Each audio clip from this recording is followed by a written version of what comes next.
Les premiers matchs officiels sont là, occasion parfaite de tenter un prono sur Unibet. 100 € remboursés sur votre premier pari grâce au lien en description. Conditions pour jouer en bas de l'écran. Ça va? Ça va, très bien. Ça va? Très bien? Bonjour. L'équipe, j'espère que vous allez bien aujourd'hui. Nouveau 5, au programme du jour, un point sur les derniers matchs de prépa et le coup d'envoi de la saison 2025-2026 en marge de la Super Coupe d'Europe. Deux séquences PSG, entre le cas Donnarumma et les nouveaux éléments autour du Ballon d'Or. Une transition vers le mercato, en France comme à l'étranger, avant de conclure en image par la compile de buts traditionnelle. Elle va petit à petit redevenir régulière. Bref, on va sans plus tarder rentrer dans le vif du sujet les amis, mais juste avant je vous demande un service, celui évidemment de lâcher votre plus beau like pour le soutien et le référencement. Vous connaissez le refrain, merci vraiment à tous ceux qui le feront. Vous êtes les boss.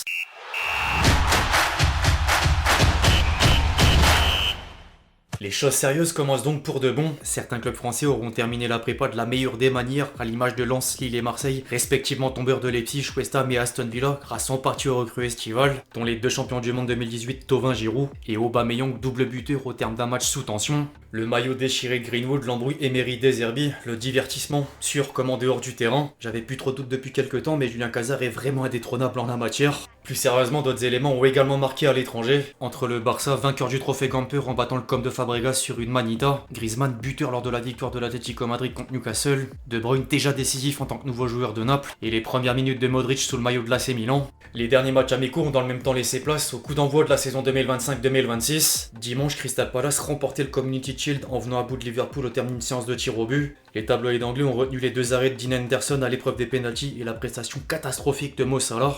Les buts d'Ekitike et Frimpong sont vite passés au second plan.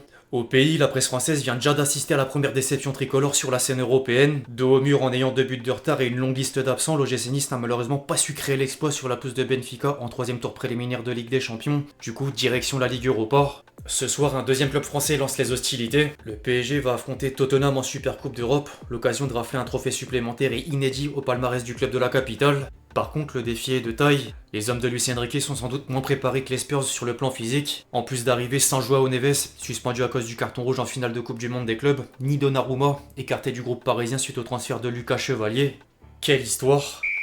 Absolument tout le monde a constaté le point de rupture. Les médias français rapportent que les relations PSG-Donnarumma sont complètement rompues et les dirigeants parisiens ont fermement invité le gardien italien à trouver une nouvelle destination. Un traitement directement jugé inacceptable par le clan du joueur dans les colonnes de l'équipe. Après tout ce qu'il a fait en aidant le club à gagner la Ligue des Champions, il ne l'inclut même pas dans une compétition à laquelle il n'aurait jamais accédé sans son aide. Du côté de l'Italie, le ton est similaire. La Gazzetta dello Sport a fait la une sur le sujet jusqu'à parler d'une gifle à Didio en titre et partager différents avis au sein des pages intérieures. Un certain Gattuso en première ligne. Le sélectionneur de la Nationale serait en colère après la décision du PSG, même si rien n'a changé concernant le statut de Donnarumma avec la squadra Azzurra. Enzo Raiola, l'agent du portier italien, veut quant à lui régler ses comptes. Je suis choqué, je m'attendais pas à ça de la part du PSG. Ils ont gâché 4 ans en 10 jours. Didio avait accepté un salaire revu à la baisse quitte à rester à Paris, puis ils ont encore changé les cartes sur la table et nous avons alors décidé de tout arrêter. Je peux comprendre le recrutement d'un autre gardien, mais mettre Didio à la porte comme ça, c'est un grand manque de respect. Et nous verrons avec mes avocats la suite à donner. Je vous laisserai lire l'intégralité de la citation. En tout cas, peu importe les critiques, hier Luis Enrique faisait comprendre qu'il faut parfois faire des choix compliqués.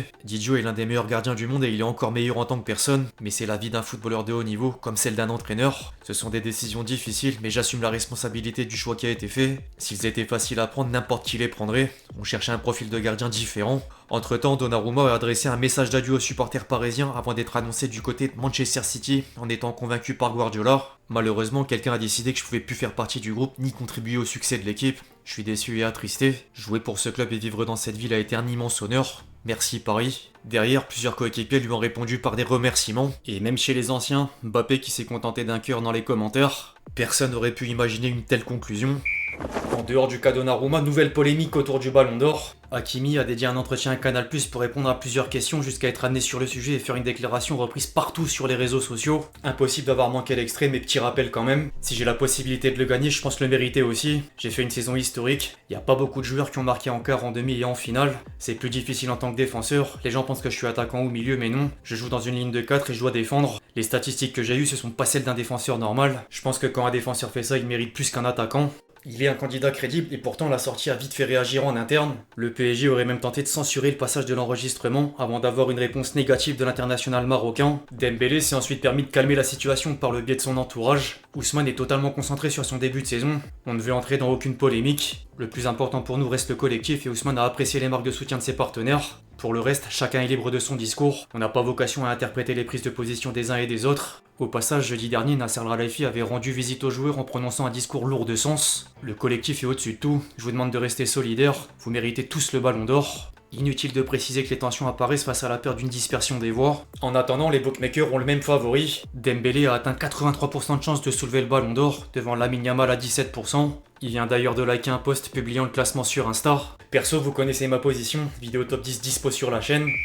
Au milieu de la reprise et des débats parisiens, le mercato bouge dans tous les sens. En parlant du PSG, le champion d'Europe a enfin bouclé le dossier Zabarni en déboursant 66 millions d'euros, dont 3 de bonus. Bournemouth aura perdu ses 3 piliers défensifs en un été, après Huijsen et Milos Kerkez transférés vers le Real Madrid et Liverpool. Les Cherries ont néanmoins travaillé pour renforcer la défense en investissant 40 millions d'euros sur Bafoué déjà quitté. Dans le reste des informations autour de la Ligue 1, sinon, Lille a trouvé le successeur de Lucas Chevalier en la personne de Berke Oezer. Monaco voit Akliouche faire l'objet d'un intérêt de l'Inter, bloqué sur la piste Lookman face à la fermeté de l'Atalanta. Nice voudra envoyer Pablo Rosario en Arabie Saoudite. Par contre, le Gym s'est fait doubler par Rennes pour Madi Camara. Le voisin breton va rafler la mise contre 8 millions d'euros après avoir convaincu le joueur. Loïc Désiré, le directeur sportif du Stade Rennais, a également assuré chez West France vouloir encore 6 départs. Lyon officialise d'une autre part l'arrivée d'Adam Karabek. En dehors de la France, l'Angleterre mène toujours la danse. Alexander Isak aurait indiqué à Newcastle ne plus jamais porter le maillot noir et blanc. En parallèle, les Magpies ont acté la signature de Malik Thiaw pour 40 millions d'euros avant d'aligner 5 de plus sur Jacob Ramsey, en passe de débarquer en provenance d'Aston Villa. Liverpool est sur le point d'attirer 2 éléments défensifs. Les Reds ont accéléré les pistes Marguerite et Giovanni Leoni, 2 opérations d'une somme totale d'environ 70 millions d'euros.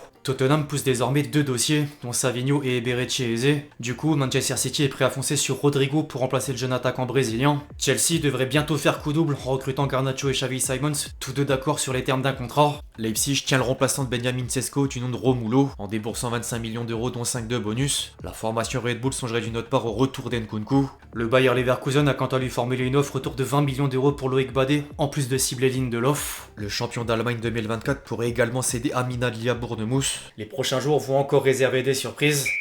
Quoi de mieux pour conclure que de passer des paroles aux images? La compile de buts. Il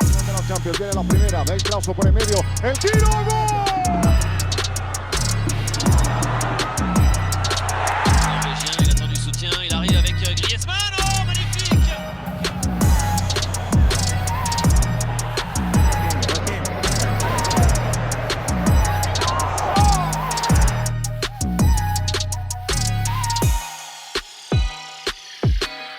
المقدم المدريدي هنا كيليان هنا مبابي هنا مبابي هنا الهداف هنا النجم الكبير يسجل.